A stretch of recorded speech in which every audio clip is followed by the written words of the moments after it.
Queen Noamagbe Ewuare II is the fourth wife of Benin monarch, His Royal Majesty, Oba Ewuare II, and the Queen is also the biological sister of the Oba's fifth wife, Queen Isosa Ewuare II. On Thursday early morning night, Queen Noamagbe apparently used a proxy TikTok account named Queen Ewuare Backup and accused the Benin Traditional Council, BTC, of dishonest behavior, categorically stating, the BTC lied that Nigeria prominent social media streamer, Habib Hamzat Adelaja aka Peller, was not authorized access into the palace of the Benin monarch, where she accidentally met Peller and gave him a motherly welcome as the Queen of the Oba, an action the BTC has alleged she breached the palace protocol, hence, she risked being removed or sent packing from the palace, according to Queen Noamagbe in the apparent TikTok social media proxy account.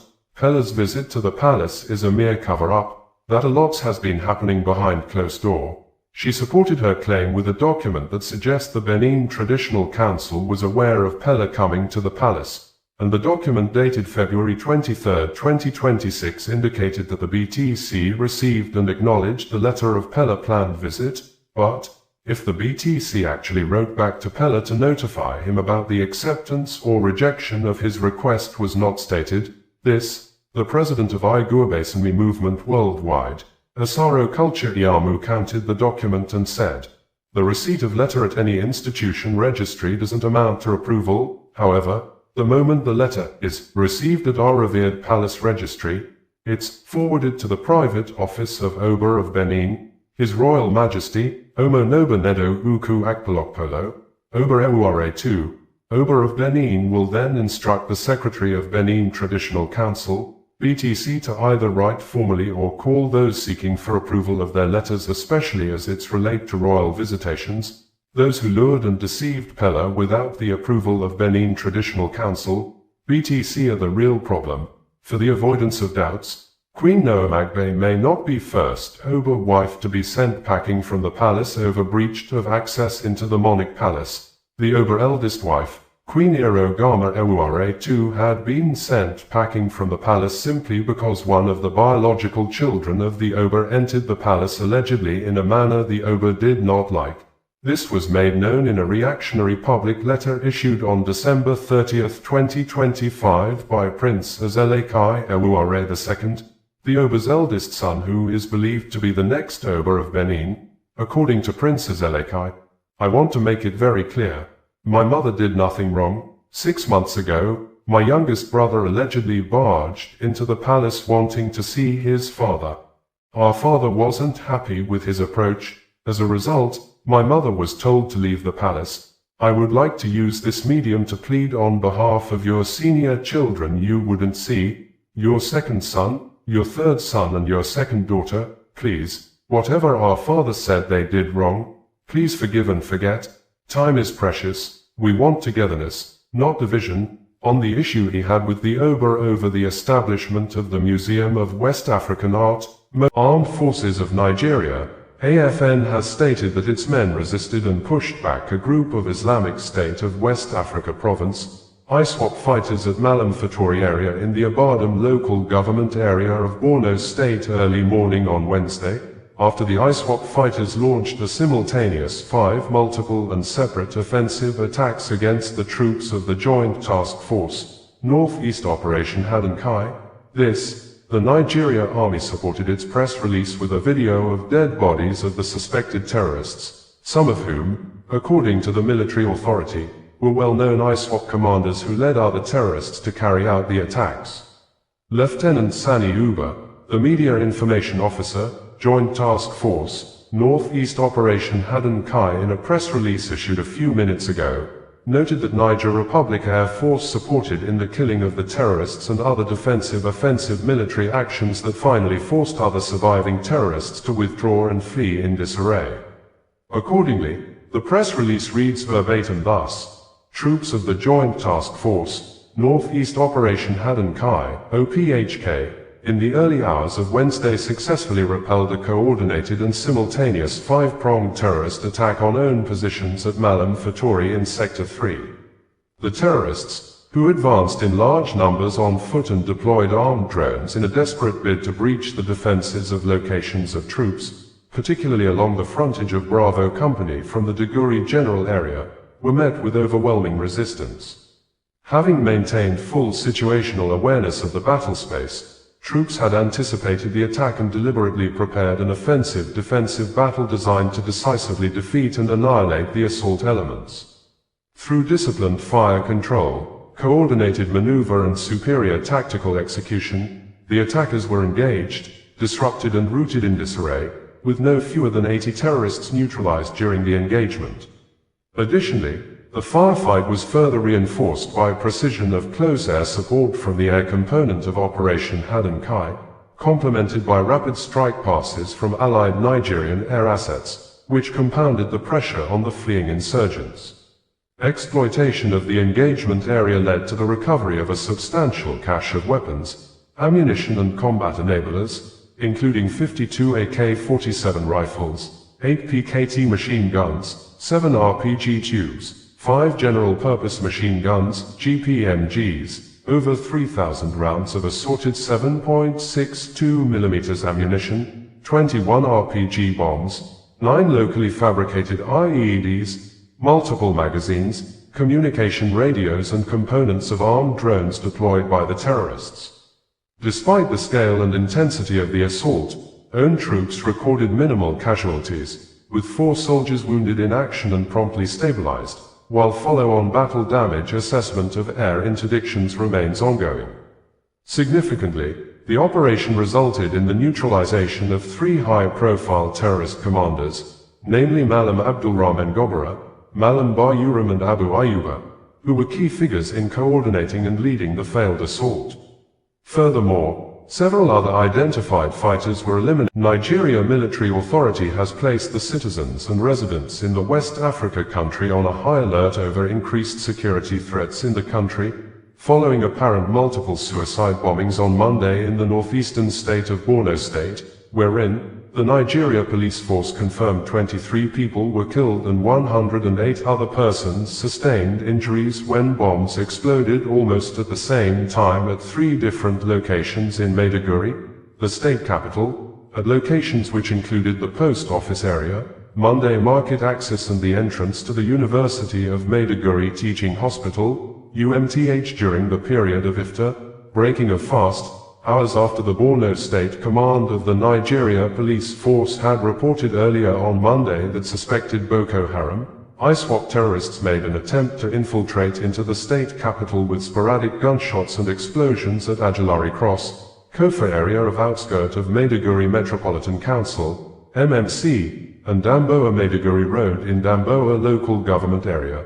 And the latest activities and official reports indicated that the ISWAP and Boko Haram terrorists may have advanced and taken some positions closer to the state capital. This, the Nigeria Police Force said, the Borno State Joint Security Operatives has begun aggressive patrols within the Maiduguri Metropolitan Council and appealed to residents to alert the security agency for emergency response with contact numbers 08068075581 or 08023473293. Lieutenant Colonel Sani Uba, the Media Information Officer of Joint Task Force in the Northeast Operation Haddon-Kai in a press release on Monday, said, the Headquarters Joint Task Force Northeast Operation Haddon-Kai, OPHK, wishes to inform the general public of suicide bomb explosions that occurred at about 7:05 p.m. on Monday the 16th of March 2026, in Maiduguri Metropolitan Council, MMC. The explosions were carried out by suspected Boko Haram terrorist suicide bombers who detonated improvised explosive devices at 3 different locations within the city, namely the post office area, Monday market access and the entrance to the University of Maiduguri Teaching Hospital, UMTH, during the period of iftar, breaking of fast. The cowardly attacks targeted crowded public areas in an attempt by the terrorists to inflict mass casualties and create panic within the metropolis. Troops of Operation Haddon-Kai, in conjunction with the Nigeria Police Explosive Ordnance Disposal (EOD) team and other sister security agencies, responded swiftly to the incident and immediately secured and cordoned off the affected locations to prevent further harm. Emergency response teams, including personnel from the National Emergency Management Agency, NEMA, and other medical service providers, promptly evacuated casualties to the General Hospital, Specialist Hospital and the University of Maiduguri Teaching Hospital for urgent medical attention. Medical teams are currently attending to injured victims at various health. There may be no doubt that Iran is apparently giving the United States, US a tougher time at the Strait of Hormuz, holding strong that none of its enemies and their allies will sail their ship through the Strait of Hormuz, an action that has since made the US President, Donald Trump, to make contradictory statements after the US Army obviously failed in its intimidating military campaign and destruction of the Iran naval base, airport control tower, helicopter hangars, naval mine storage, missile bunkers and anti-aircraft and ballistic missiles defense system, with a threat to destroy the oil lifeline of Iran at the Karg Island if Iran continued to block ship from sailing through the Strait of Hormuz. But yet, as at the time of filing in this report today, Iran remains deviant to US threat, with close watchers saying, Iran may not fight a traditional normal naval war with the US Marines who are currently on a high-speed traveling from their base in Japan to the Strait of Hormuz, of which, over 2,500 of the US Marines and sailors have been redeployed and apparently drawn from the 31st Marine Expeditionary Unit, MEU, an elite rapid response force, and the Marines are traveling aboard an amphibious ready group, ARG, led by the assault ship USS Tripoli, LHA-7, an assault ship that can function as a lightning carrier, carrying F-35B stealth fighters and MV-22 Osprey transport aircraft, and the assigned Marines are expected to arrive the Strait of Hormuz in a week or less than 2 weeks' time. But, currently, close watchers said, Iran is using deviant tactics like GPS jamming, swarming drones, and underwater mines to keep the US Navy off balance, an action that may be the reason the US President, Donald Trump, initially called on the international communities to help form an international naval coalition to reopen the Strait of Hormuz, but some European countries like Germany, United Kingdom, France, Greece, Italy, and the North Atlantic Treaty Organization, NATO, refused, with some heads of the European countries saying, "The war is not our war. Germany will not participate in any military activity in the Strait. Any plan to reopen the Strait won't be a NATO mission, and that the UK will not be drawn into a wider war. No sending France warships to the region until the security situation stabilizes. Italy's current naval missions would not be extended to the Strait. No Greece military engagement in the waterway." Following this, President Donald Trump, in a nationwide media chat on Monday, said, "US don't need them. We don't need anybody. We are the strongest nation in the world. We have the strongest military by far in the world. We don't need them, but it is interesting, in some cases, not because we need them, because I want to find out how they react. We have been protecting these countries for years with NATO, because NATO is us. You can ask Putin, Russia President Vladimir Putin. Putin fears us. He doesn't fear them. He has no fear of Europe whatsoever." Meanwhile, Iran's stronghold on the Strait of Hormuz has made energy prices to go higher. Brent crude has surged to over $105 per barrel, a 40% increase since the start of the war on February 28. There may be no doubt that the year 2026 may not be a year of good record for some men and women of the armed forces of Nigeria. AFN, as multiple reports and official statements have confirmed that some numbers of Nigeria soldiers have been killed by Islamic State of West Africa Province, ISWAP, since the beginning of this year.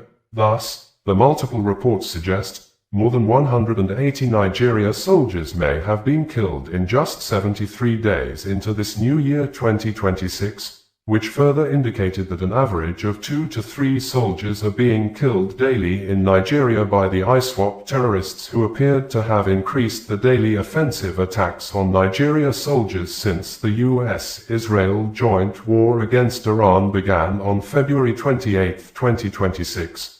although some close watchers accused the Nigeria military of always downplaying or reporting a very lower numbers of troops casualties, but the Nigeria Minister of Defense, General Christopher Musa, stated and confirmed during the week after security chiefs held a meeting with President Bola Ahmed Tinubu at the presidential villa in Abuja that a lot of Nigeria soldiers has been lost.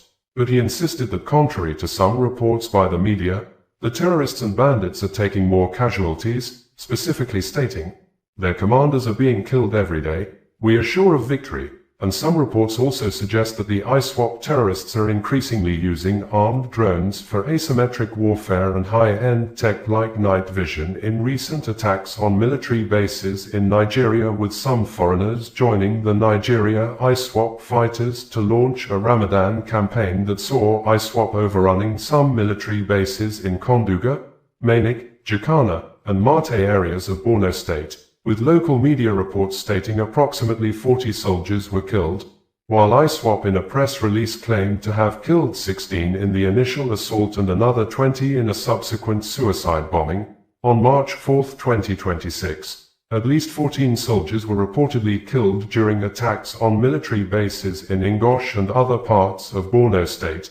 Between February 15 and 18, 2026, multiple reports confirmed 8 soldiers were killed and 23 injured at a base in Crosskawa in the Kakawa local government area of Borno State. Another 6 soldiers were reportedly killed in Bu local government area. Earlier in January 2026, at least 20 soldiers were killed in an attack on a remote base in Malam Fatori, and 8 others were killed in a separate ambush earlier in the month.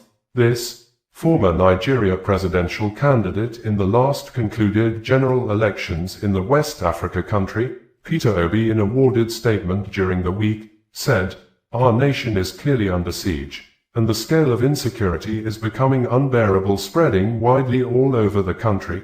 This week alone in Borno State's Ngosh community, terrorists overpowered soldiers, killing them and several citizens, while abducting more than 100 women and children, yet our leaders are silent."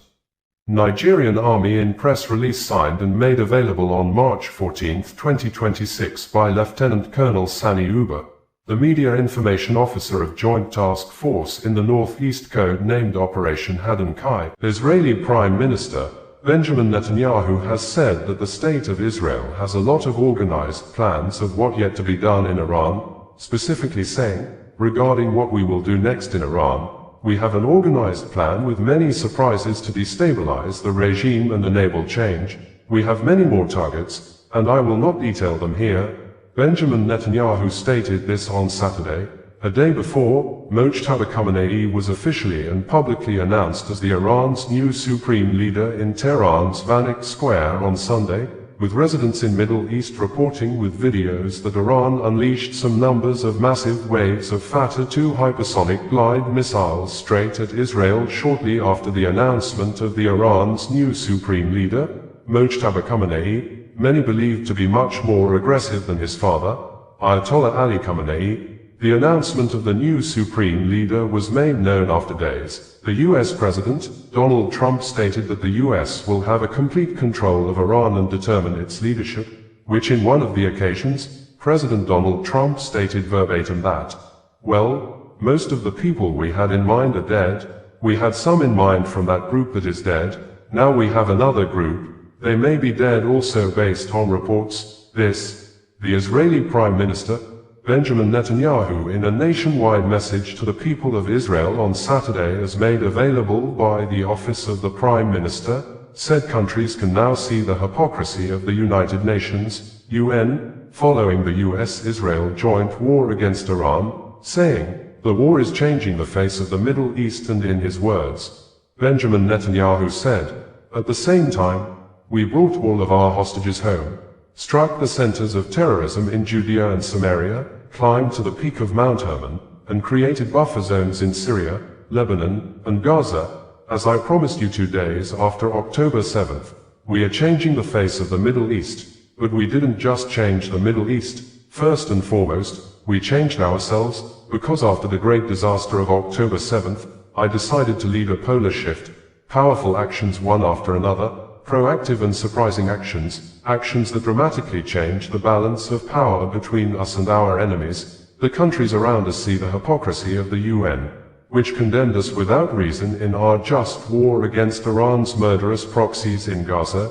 Yet that same UN did nothing in the face of the mass slaughter in Iran. These countries, which were attacked by Iran, see the weakness and feebleness of leaders in the West who simply abandoned them, while Khamenei and his murderers slaughtered tens of thousands of Iranian citizens. Where was the UN? Where were many countries in the West? And where was the international media that constantly condemns us with fake news? They were nowhere. They simply vanished. Together we rose from the terrible massacre of October 7th. Together we repelled our enemies step by step in the war of redemption. And we struck them hip and thigh. In Gaza, Sinwar and his murderers. In Lebanon, Nasrallah and his terrorists. In Syria, we brought about the fall of the bloody regime. Iran on Sunday officially named and announced Mojtaba Khamenei as the country's new supreme leader following the killing of his father Ayatollah Ali Khamenei in U.S. Foreign Minister of Iran, Abbas Araghchi, has said that Iranian soldiers are currently waiting for U.S. ground troops to invade Iran, saying, "The Iranians are prepared for any scenario." According to Araghchi, Iran is confident that its soldiers can confront U.S. ground troops, and if the United States actually decided to begin ground troops invasion in Iran, it will be a disaster for the U.S. because we know we can handle them, adding, Russia and China are supporting Iran in the ongoing war with the US and Israel politically and otherwise. And shortly after the Iran foreign minister made this known in an exclusive interview with NBC News Media on Thursday, the US Secretary of War, Pete Hegseth, visited the US Central Command, CENTCOM headquarters at MacDill Air Force Base in Tampa area of Florida, apparently for a high-level briefing and next plan of action discussed with the CENTCOM commander, Admiral Brad Cooper. This, local media in Iran reported on Friday morning that the spokesperson for the Islamic Revolutionary Guards Corps, IRGC, Brigadier General Ali Mohammad Naini, says the Iranian armed forces are ready for a long war to punish the aggressor. The war, which began last week Saturday, has led to the deaths of over 1,300 people in Iran, 12 in Israel and 6 US soldiers. According to the Iranian Red Crescent Society on March 6, 2026, over 1,332 people have been killed in Iran since the start of the war on February 28, 2026. Hengor Organization for Human Rights, in an earlier report in the conflict on March 2, the Norway-based NGO stated that at least 1,500 deaths, specifically identifying 1,300 Iranian military members and 200 civilians among the fallen. While the United Nations International Children's Emergency Fund, UNICEF, confirmed that, of the more than 1,300 total fatalities, at least 181 are children. This includes approximately 175 children killed in a single strike at a girls' primary school in the Manab area of Iran. Foundation of Martyrs and Veterans Affairs, the official Iranian government agency, reported a death toll of at least 1,230 as of March 5. On the side of Israel, Magen David Adom, MDA, Israel's National Emergency Medical Service, confirmed 9 fatalities specifically from a direct ballistic missile hit on a public shelter in Beit Shemesh on March 1. The Israeli police, in an official police report, identified 9 killed in Beit Shemesh and have noted that 11 people remain missing as search and rescue operations continued. Ichilov Hospital in Tel Aviv confirmed the death of a 102-year-old man who died from a fall while attempting to reach a shelter during a siren. Although 10 deaths were confirmed by the Israeli authorities as stated above, but some local and international media put the total deaths in Israel at 12. According to the U.S. Department of War and CENTCOM, 6 American service members have been killed so far, with 18 other soldiers wounded.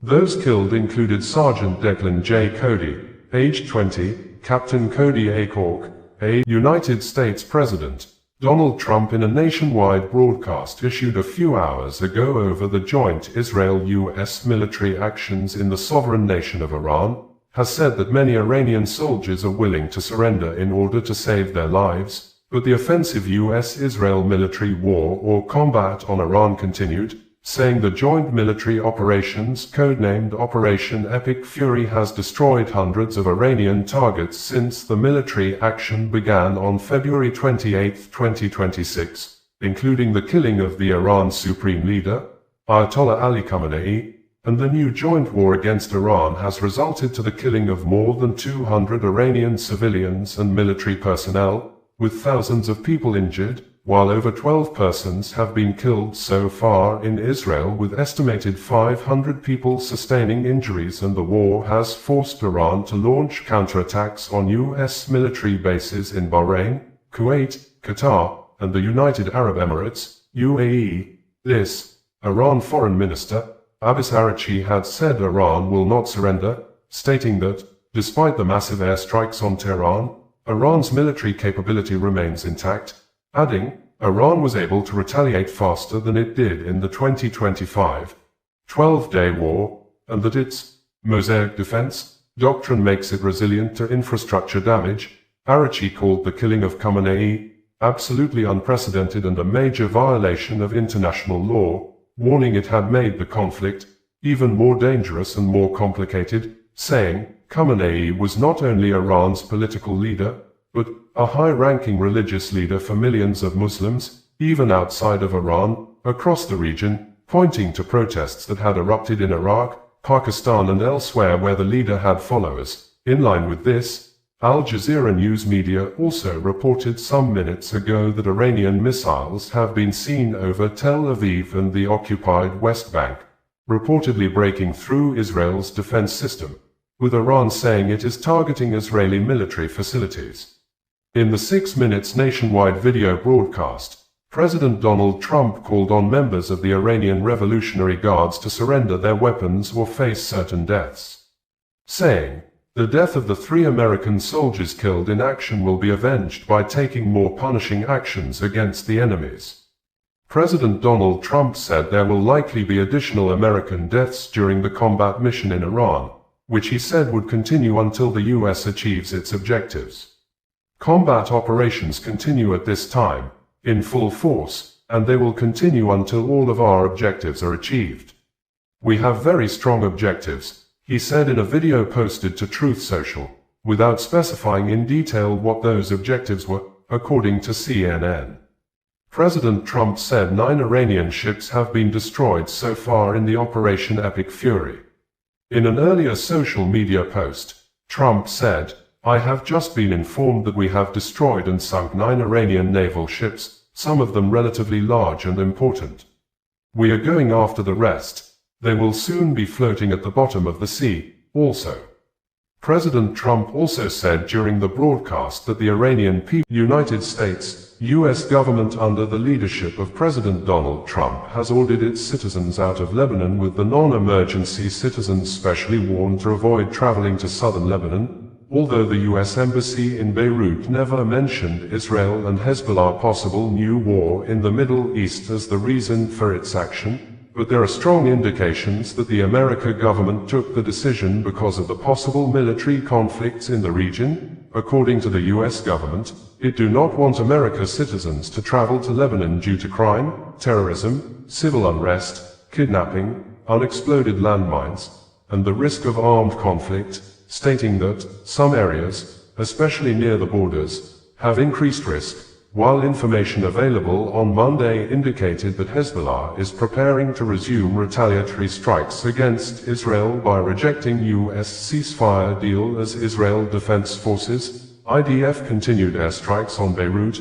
This, a joint press statement signed and made available on Monday by the Ministry of Foreign Affairs of the Kingdom of Saudi Arabia, the foreign ministers of the Kingdom of Saudi Arabia, the Federated Republic of Brazil, the French Republic, the Kingdom of Denmark, the Republic of Finland, the Republic of Iceland, the Republic of Indonesia, Ireland, the Arab Republic of Egypt, the Hashemite Kingdom of Jordan, the Grand Duchy of Luxembourg, the Kingdom of Norway, the State of Palestine, the Portuguese Republic, the State of Qatar, the Republic of Slovenia, the Kingdom of Spain, the Kingdom of Sweden, the Republic of Turkey, and the Secretary-Generals of the League of Arab States and the Organization of Islamic Cooperation described the current action of Israel in the Middle East as expansionist agenda, and, also on Monday, the Israel Prime Minister, Benjamin Netanyahu appears before Israeli lawmakers at the Knesset and said Israel don't know what the days might be,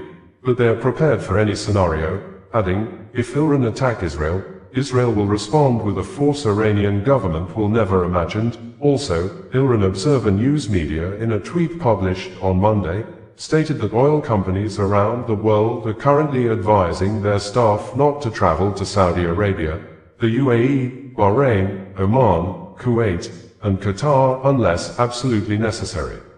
It would be recalled that the conflict between Israel and Hezbollah has historically involved two major wars which occurred in 2006 and 2024, and yet, possible new war remains in a state of high tension characterized by a fragile ceasefire and ongoing military operations. In February 2026, the Middle East region is currently under a fragile ceasefire that began on November 27, 2024. Yet both sides of Israel and Hezbollah in Lebanon frequently report violations. The 2024 war was triggered by the October 7, 2023 Hamas attacks on Israel, which Hezbollah began firing rockets into Israel on October 8, 2023. This escalated into a full-scale war in September 2024. The conflict, according to local authorities in Lebanon and Israel, resulted in over 4,000 deaths in Lebanon and approximately 130 deaths in Israel.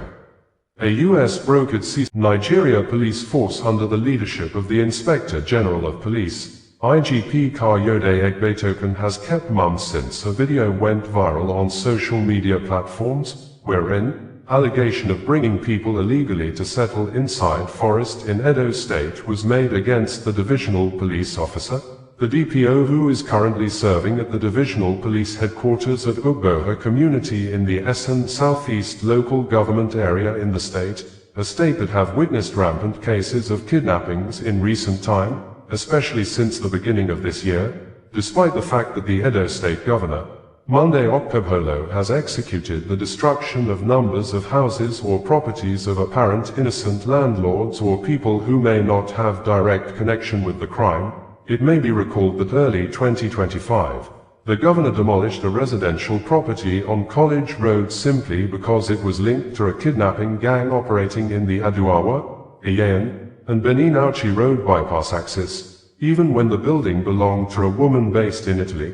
Just that, her brother, Osamede Asamota, the alleged key leader of the gang, allegedly used it to coordinate abductions. This is just one of many properties demolished by the Edo state government over kidnapping in the state, yet, records of kidnappings in the state continued to grow higher, and recent police and military arrests indicated that Edo State is perhaps under siege of foreign invaders who may have taken over larger part of the state forest to coordinate kidnappings in the state while working with some of the local residents to perpetuate the criminal act. It may be interesting to note that another set of non-indigenes of the state arrested by the police recently included 2 persons caught inside the specialist hospital in Auchi. The 2 suspects who were said to be non-indigenes of the state were among the gang of kidnappers behind the abduction of Dr. Abu Babatunde, who regained his freedom after his family reportedly paid a sum of 50 million nairas ransom after the doctor and his younger brother were abducted on January 2, 2026, while opening the gate to their residence along City Pride Road, Igbira Camp, Auchi, and unfortunately, the younger brother was later found dead on January 5 near the Orly River along City Pride Road, with police suspecting he was killed by the abductors, and the alleged illegal settlers who confessed the Ugboha DPO as their facilitator, are said to be non-Nigerians from foreign countries.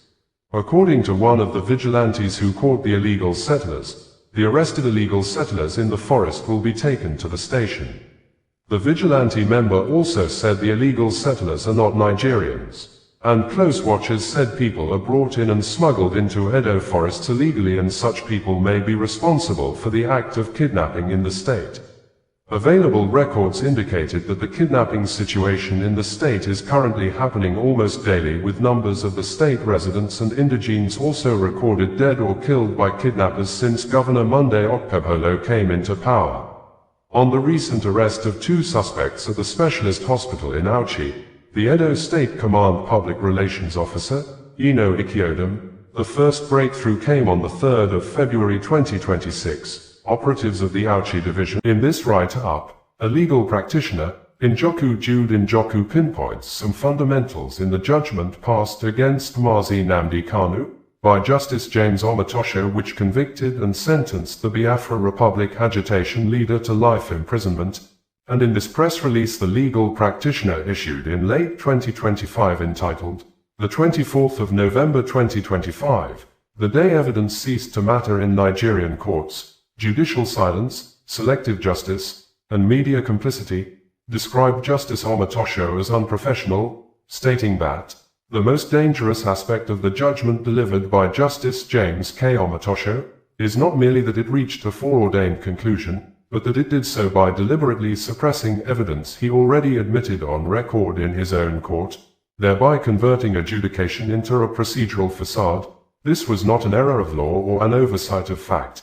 It was a calculated refusal to engage with material evidence whose evaluation would have fatally undermined the prosecution's narrative, emphasizing that this case is no longer about one man. It is about whether courts may openly disregard admitted evidence and still be treated as legitimate, and whether the media will continue to mask such conduct through silence. A judiciary that can ignore evidence without explanation has ceased to function as a court of law. A media that refuses to question that silence has abdicated its public duty. Together, they place the rule of law itself in existential peril. Continuing, in details, Njoku said, "Once evidence is admitted, it binds the judge absolutely. The conduct, protest, silence, or alleged boycott of the defendant, Mazi Nnamdi Kanu, is legally irrelevant to that obligation. Judgment writing is not a negotiation with the accused. It is a solitary judicial duty anchored exclusively to the evidentiary record. A judge may reject defense evidence, but he must first confront it, evaluate it, and explain why it is rejected. Silence is not neutrality. Silence is suppression." Had Justice Omotosho evaluated the admitted video exhibit of Theophilus T.Y. Danjuma, he would have been confronted with the inescapable reality that public calls for communities to arm themselves in self-defense against murderous violence were not unique to Nnamdi Kanu, nor criminalized when made by powerful establishment figures. Proper evaluation would have compelled the court to accept that Kanu's calls for guns and bullets in Los Angeles, USA, or during broadcasts were framed as community self-defense against the ravages of armed Fulani killer herders, not incitement to lawless violence. Had Justice Omotosho evaluated the admitted video evidence of Governor Hope Uzodinma, he would have known, because Uzodinma stated it publicly, that neither Nnamdi Kanu nor the IPOB had any hand in the killing of Ahmed Gulak. That single evaluation would have punctured one of the most politically weaponized allegations surrounding this case. Had Justice Omotosho listened to his fellow Yoruba kinsman and Nigeria's intelligence chief, Adeola Oluwatosin Ajayi, whose statements were also admitted in evidence, he would have been forced to acknowledge that the formation of armed vigilante groups for community defense was openly endorsed at the highest levels. Day after the Edo State Commissioner of Police, Monday Agbonika, personally led troops of joint security operatives at the dead of the night to launch offensive attacks against kidnappers in the forest. The commander, 4th Brigade of the Nigerian Army, Brigadier General Ahmed Balogun, also personally led troops of joint security operatives to the kidnappers' hideouts and launched massive military clearance and offensive actions against kidnappers. Both security operations led to the arrest of several suspected kidnappers allegedly caught in the act inside the bush, with the identities of the arrested suspects indicating that most of the kidnappers terrorizing Edo State are from the far northern part of Nigeria, an observation which appeared to have challenged the public policy statement made earlier in January 2026 by the Edo State Governor, Monday Okpebholo, who stated that many of those involved in the kidnapping surge in Edo State are indigenes of the area, saying, "That may be the reason some kidnappers wears face masks." The governor made this statement as kidnapping in the state appeared to have become worse in 2026 and very rampant in a manner that indicated that an average of 1 to 2 persons are being kidnapped in a day in Edo State as more than 60 persons became new victims of the increasing criminal activities in the state since the beginning of 2026. Like, in January 2, 2026, two brothers, Dr. Abu Ibrahim Babatunde, a medical doctor on housemanship, and Abu Tahir, a fresh graduate, were kidnapped at the gate of their residence along City Pride Road, Igbira camp in Auchi. The kidnappers initially demanded a 200 million naira ransom, and tragically, on January 5, one of the two brothers was found dead. On January 9, 2026, 8 indigenes of a Moga community in the Akoko, Edo local government area of the state were abducted from a hotel along Abilo Road. Since the start of 2026, Edo State has experienced a significant surge in kidnappings, leading to widespread protests at Ikpoma in the Edo Central Senatorial Zone, with multiple police rescue operations, including the incidents reported early February 2026, where police rescued 9 victims, including 5 children and a separate group of 14 victims. This is that, earlier on January 22, 2026, a farmer named Monday Adero was kidnapped and later rescued, and in late January, another farmer, Abraham Udwa, and his 2 wives, Brinda and Anna, were abducted from Agoro Amende community but successfully rescued by security forces. In mid-January, Ake Favor and a former student union leader were kidnapped in Edo Central. Troubled by the surge in kidnapping in the state, residents and students of Ambrose Ali University, AAU, staged a major protest on January 10, 2026, citing daily kidnappings and the abduction of a university professor and numerous students. On February 2, 2026, a family of 9 was ambushed at Eko Abeku Ioa Road in Ovia Northeast local government area, and the kidnappers demanded a 260 million naira ransom for 4 children and 2 women still held after 5 others were rescued. ISWAP, bringing you the news in a more digital way.